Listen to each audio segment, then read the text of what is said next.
Good morning mga idol. Yan, panibagong tutorial na naman tayo about sa pagtatanggal ng bearing na wala tayong puller na ginagamit. Yan. Marahil at maraming nakakaalam at merong hindi pa nakakaalam dito sa mga ganitong pagkakataon na inabot kayo ng gabi. Ngayon kasi may mga basher tayo na nanonood.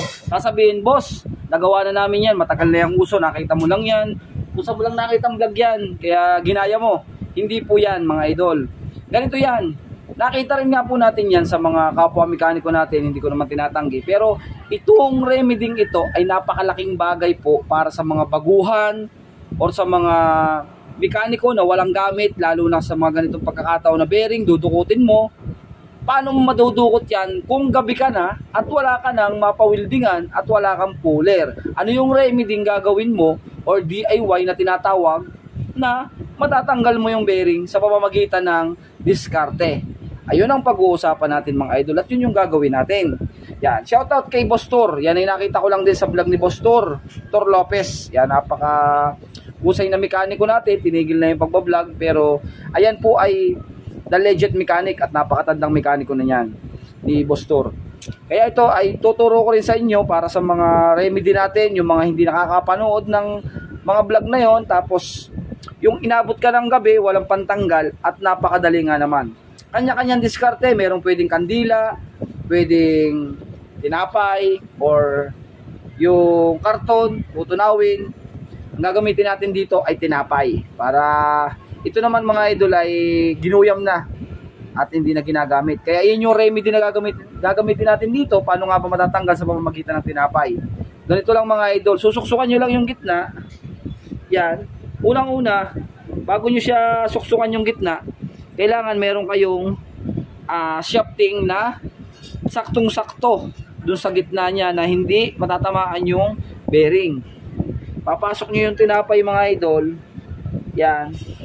Sisiksikin nyo mabuti. Tapos, ang diskarte dyan, ganito. Yan. Papaluin nyo yung yun. Para pumasok yung tinapay, ganito lang, palo lang siya ng palo hanggang sa masiksik. Yan. Mga idol, yan. Yan. Tapos, ganun ulit, yung diskarte. Siksik lang ulit.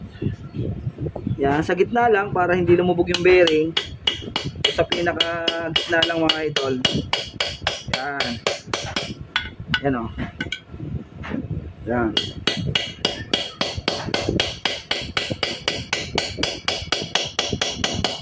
Yun, ganun lang.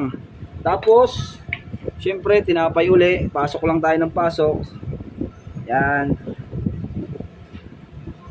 Pasok pa. Palo uli. Huwag na nating skip. Para makita nyo. Huwag na nating skip yung video. Or yung ating time-lapse. Sige. Susok nyo lang.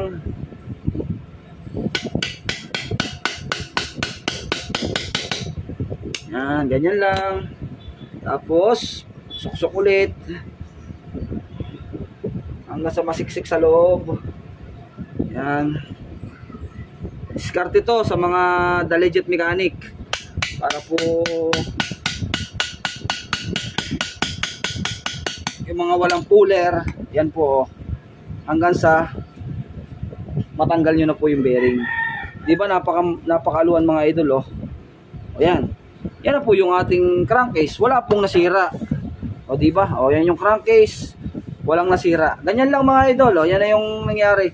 Kasi pumapasok sa loob na pumapasok, tapos iaalasan niya sa pamamagitan ng tinapay. Ano? Alright?